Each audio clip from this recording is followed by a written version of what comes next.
آگے ارشاد فرمایا وَإِذْ أَخَذْنَا مِيثَاقَكُمْ، اور یاد کرو جب ہم نے تم سے پختہ عہد لیا، لا تسفکون دماءکم، کہ اپنوں کا خون نہ کرنا، ولا تخرجون انفسکم من دیارکم، اور اپنوں کو اپنی بستیوں سے نہ نکالنا، ثم پھر اقررتم، تم نے اس کا اقرار کیا، وانتم تشہدون، اور تم گواہ ہو۔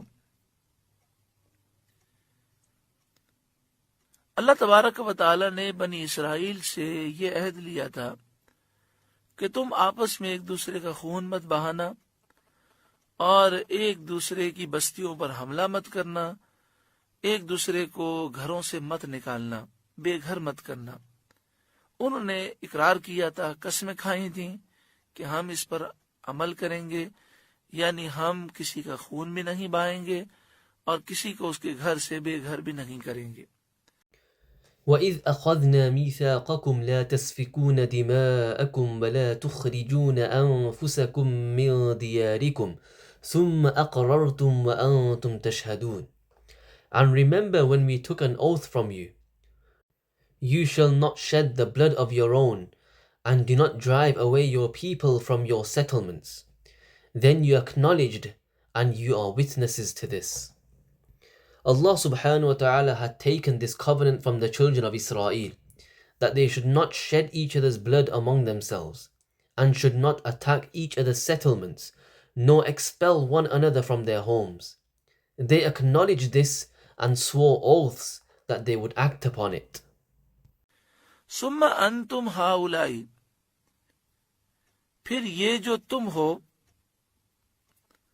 تقتلون انفسکم، اپنوں کو قتل کرنے لگے، وتخرجون فریقا منکم من دیارہم، اور اپنے میں سے ایک گروہ کو ان کے وطن سے نکالتے ہو، تظاہرون علیہم بالاسم والعدوان، ان پر مدد دیتے ہو ان کے مخالف کو گناہ اور زیادتی میں، بالاسم، اسم مانے گناہ، عدوان مانے زیادتی، ظلم۔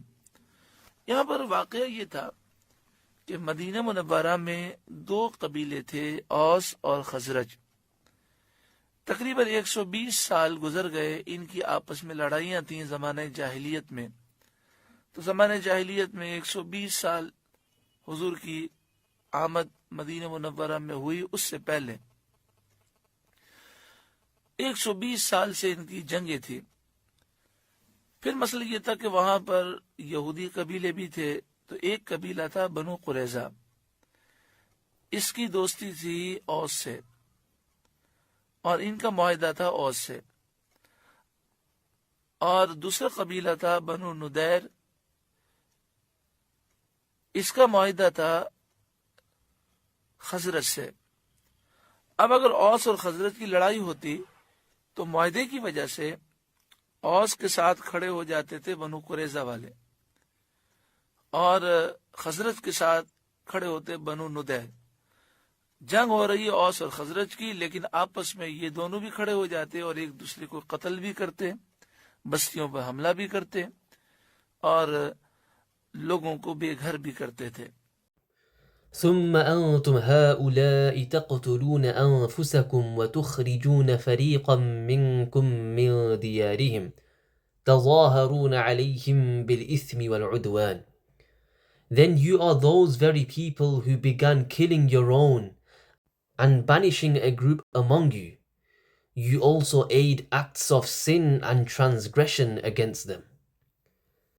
The incident here is that in Madinah al-Munawwarah, there were two tribes, Aus and Khazraj. For approximately 120 years, they had been fighting among themselves in the period of ignorance before the arrival of Rasulullah sallallahu alaihi wasallam in Medina. There were also other Jewish tribes present there. One tribe was called Banu Qurayza, who had an alliance with Aus, and another tribe was called Banu Nulayr, who had an alliance with the Khazraj tribe. Whenever Aus and Khazraj fought, due to these alliances, Banu Qurayza would support the Aus tribe, and Banu Nudair would support the Khazraj tribe.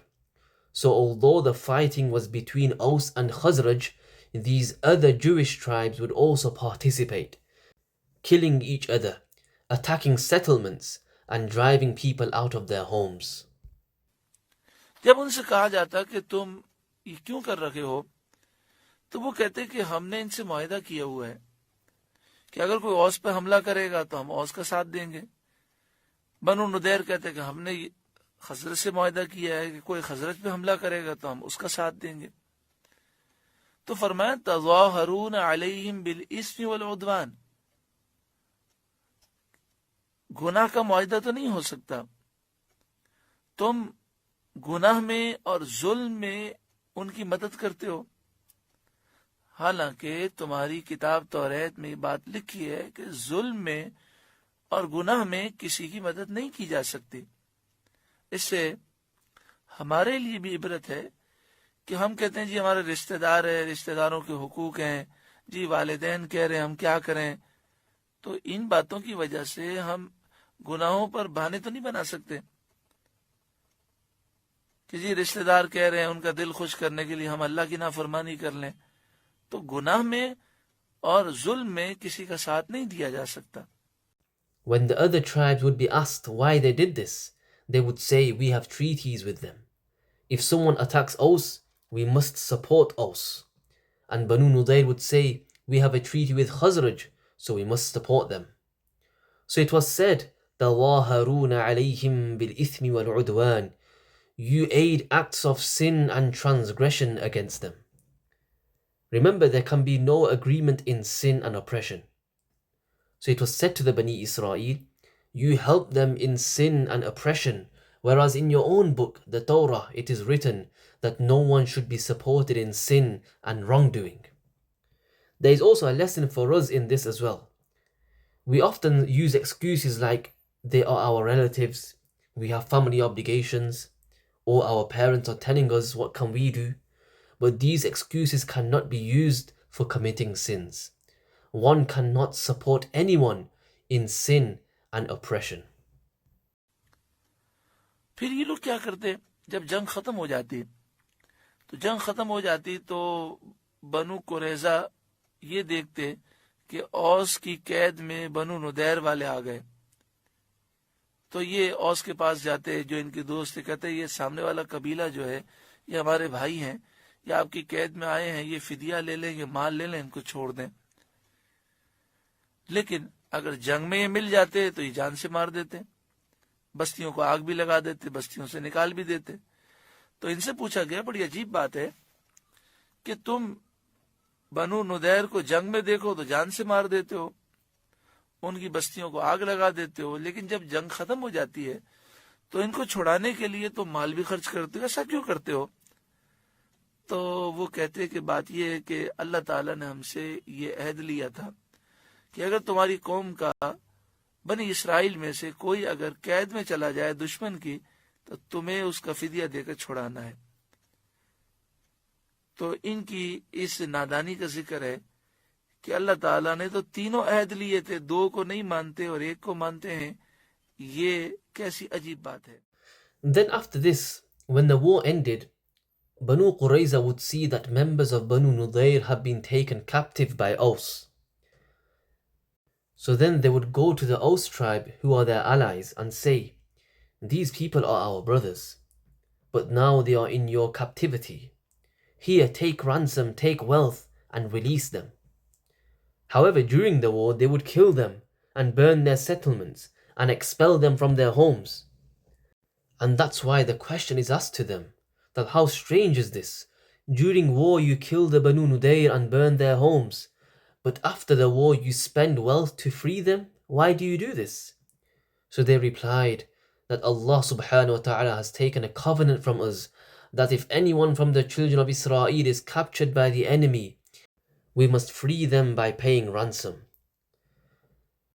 From this, we see their foolishness, that Allah subhanahu wa ta'ala had taken 3 covenants from them. They ignored 2 and acted only upon one.